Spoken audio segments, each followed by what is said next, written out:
We will implode more patriotic news.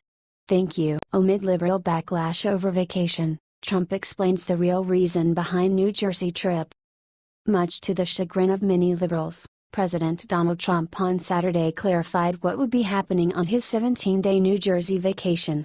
In a tweet seemingly directed at those who opposed the president's vacation, Trump claimed that the vacation was not what it seems.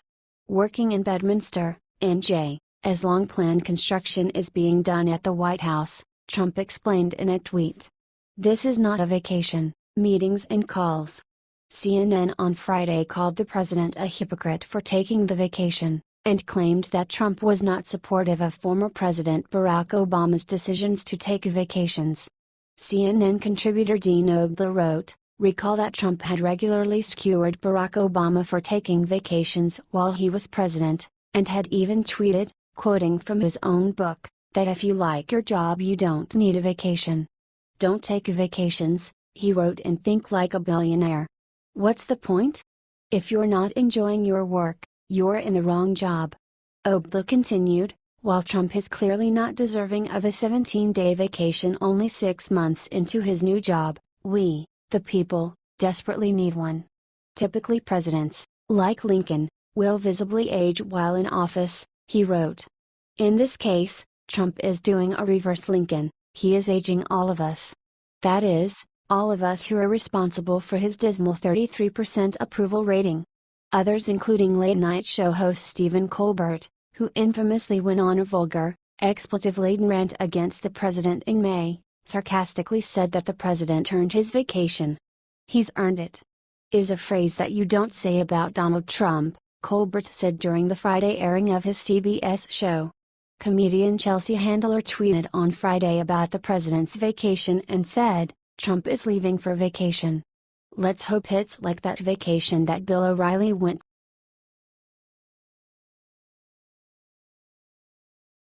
U.S. Senate candidate pulls out gun at GOP meeting to prove he is pro-Second Amendment. Senate candidate Roy Moore, RL, pulled a gun out of his wife's purse during a Chambers County Republican Club meeting in order to show that he is pro-Second Amendment. Roll call reports that Moore was at the club on Thursday responding to a constituent's question as to whether he supported the Second Amendment. Moore responded by saying, "We carry," and pulling a handgun out of his wife's purse. The gun was a snub-nose revolver that appeared to be made of lightweight materials for concealed carry. Moore then handed the gun back to his wife so she could tuck it back into her purse. He later said, "I will uphold the Second Amendment." The 70-year-old Moore is a former Alabama Supreme Court justice. He is vying for a Senate seat currently held by Republican Luther Strange. Representative Mo Brooks, RL, is trying to win Strange's seat as well, which makes the primary election extremely important. All three men claim to be pro-Second Amendment and Rep. Brooks has released a number of ads focused on his pro-gun stance.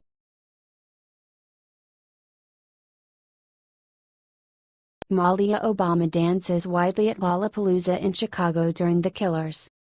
With classes at Harvard starting in just a few short weeks, Malia Obama is making sure to end her gap year in style. The former first daughter was caught on video letting her hair down and dancing up a storm while the Killers performed at the Lollapalooza Music Festival in Chicago. Video obtained by TMZ shows Malia and a gal pal dancing wildly as the Las Vegas rock band played its hits during the headlining set on Friday night. This isn't the first time Malia has been spotted enjoying herself while out in public with her friends. The 19-year-old was videotaped last year at the festival twerking and grinding while listening to rapper Bryson Tiller. Malia's friend throws herself to the ground while Obama's daughter jokingly pretends to play the drums, matching her moves with the music. She then helps her friend up before they turn to watch the rest of the show, but the party was far from over. Footage later captured Malia taking her turn to writhe and roll on the grass, thrashing around before headbanging and pounding the ground during a guitar riff. Malia and her friends reportedly spent most of their time backstage during the Killers set, before going to the grassy area to dance. This isn't the first time Malia's moves at Lollapalooza have landed her in the headlines. Last year a video popped up of Malia twerking with friends during a performance at the festival. The high school graduate was criticized for skipping Hillary Clinton's historic speech at the Democratic National Convention to attend the event in her hometown. Another video allegedly showed Obama's eldest puffing on a suspicious cigarette during the festival. The brief clip, published by Radar, shows the teenager mingling with crowds as she takes a drag. An eyewitness insisted she was smoking marijuana, the tabloid site reported.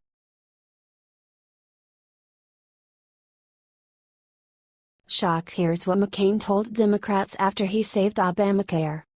It's no secret that Senator John McCain has been on the anti-Trump bandwagon lately, but the statement he made after voting down Obamacare reform shocked everyone. Pro-Trump activist Jack Posobiec tweeted Saturday, multiple Hill staffers confirmed last night McCain was heard laughing with Deems and remarked, "Let's see Donald make America great again now." McCain seemed to have this jovial conversation with several Democrats after delivering his final blow of denouncing the repeal once and for all despite last-ditch efforts by House Speaker Paul Ryan and President Trump to make him see reason. Stunned gasps and some applause echoed throughout the chamber as Senator McCain voted no with a downward hand gesture. He told reporters afterwards that he thought it was the right vote. "I do my job as a senator." The vote comes as no surprise to some as he has signaled his negative views of repealing Obamacare many times. Apparently, his mind was already made up. He even told reporters as he strutted into Senate chambers that morning, "Watch the show." He stated to several Democrats within the chambers, "Let's get this over with." He also remarked prior to Friday morning, "I am convinced that we can move forward, but we have to have assurances that we will go through a normal process. Right now, that is not the case. And we do not have the assurances." He stated, "We can't make the same mistake we made in 2009. We've got to have Republicans and Democrats together." McCain has now become sort of a spokesperson and a hero to those who were adamantly opposed to the bill. Senator Chris Coons said, "I was trying not to jump up and down and smile, sharing the enthusiasm of many Democrats who were ecstatic to see Obama's original healthcare reform act stay in place. But some were still unsure where he stood until the final vote." Senator Bill Cassidy stated that he thought he was a yes and had been told he was a yes when I came to the floor. He said that when he found out there were issues, he thought they might be resolved. And then they were not. And Cassidy is not alone.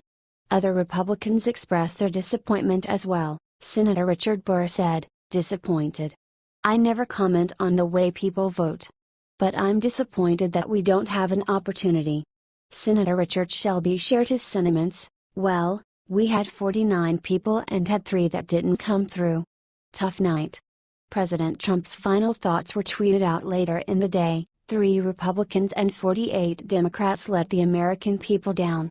"As I said from the beginning, let Obamacare implode, then deal. Watch." In the end, McCain seemed to have conceded, making the statement that I've stated time and time again that one of the major failures of Obamacare was that it was rammed through Congress by Democrats on a strict party line basis without a single Republican vote. "We should not make the mistakes of the past that has led to Obamacare's collapse, including in my home state of Arizona where premiums are skyrocketing and healthcare providers are fleeing the marketplace."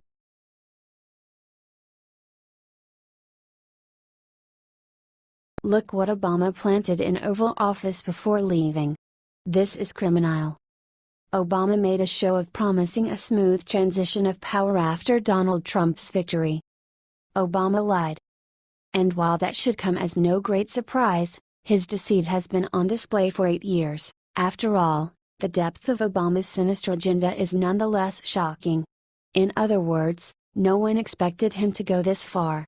Former top White House officials are now confirming that Obama planted moles in the White House to sabotage Trump. They say Obama told them to leave a trail of evidence that could possibly lead to Trump's impeachment. Former White House officials are coming forward with claims they were specifically told by Obama to leave a clear trail of evidence for any future government investigations. An intelligence official also confirmed that in Obama's last days in office, Obama was determined to keep the Russia issue out. Coinciding with that revelation was Hillary Clinton's campaign manager confirming that Obama had wiretapped Trump. Trump was right. Both Hillary and Obama are criminals and belong in jail.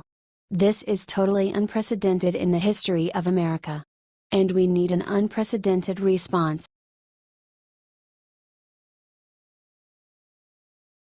Watch Comey caught in major perjury scandal.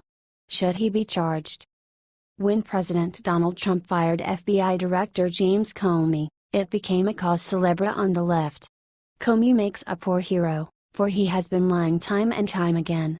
The American Center for Law and Justice, which is currently investigating the apparent collusion between Loretta Lynch, Comey, and the Clinton campaign, reports that when they asked Comey's FBI for records regarding Lynch's private meeting with Bill Clinton, they received the reply, "No records responsive to your request were located," via ACLJ. This information makes one suspect that Comey's FBI, which was then receiving a lot of flack from Republicans for being partial to Democrats, may have been trying to suppress the public record about former Attorney General Lynch's meeting with former President Clinton on that Phoenix tarmac. Recently leaked emails also show that reporters with the New York Times and the Washington Post were initially uninterested in covering the Lynch-Clinton meeting. Again, the silence here is quite deafening. Making the ACLJ's information more interesting is that Comey himself testified that AG Lynch's request that the FBI's investigation into Hillary Clinton's private email server be called a matter rather than a criminal investigation made him feel uneasy.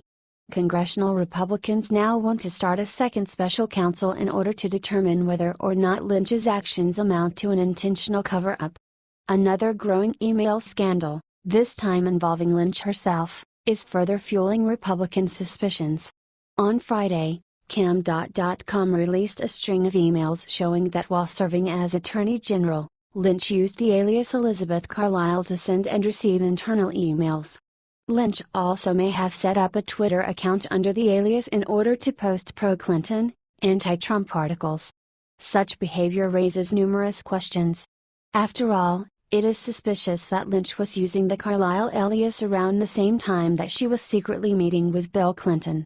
As for Comey, it appears that he could face prosecution for leaking classified material when he sent his memos along to a Columbia Law School professor who then read the memos to a New York Times reporter. This almost certainly breaks several federal laws. From afar, the ACLJ's recently released Email Freedom of Information Act, FOIA, requests point to multiple layers of obstruction. First, Lynch may have tried to stop Director Comey's investigation from doing untold damage to Hillary Clinton's campaign. Next, Comey's FBI tried to stop a conservative organization from examining a private meeting between Lynch and Clinton, which the FBI almost certainly knew about. Finally, Comey may have told the Senate about Lynch's matter request in order to deflect attention away from the fact that he leaked classified government material to the press. This tangled web of intrigue highlights how secrecy can corrupt the highest levels of power in the American Republic. As a side note to this story, the denial of ACLJ's FOIA request was in keeping with the policies of the Obama administration. The man who promised transparency along with hope and change broke a record by denying a full 77% of all FOIA requests during his time in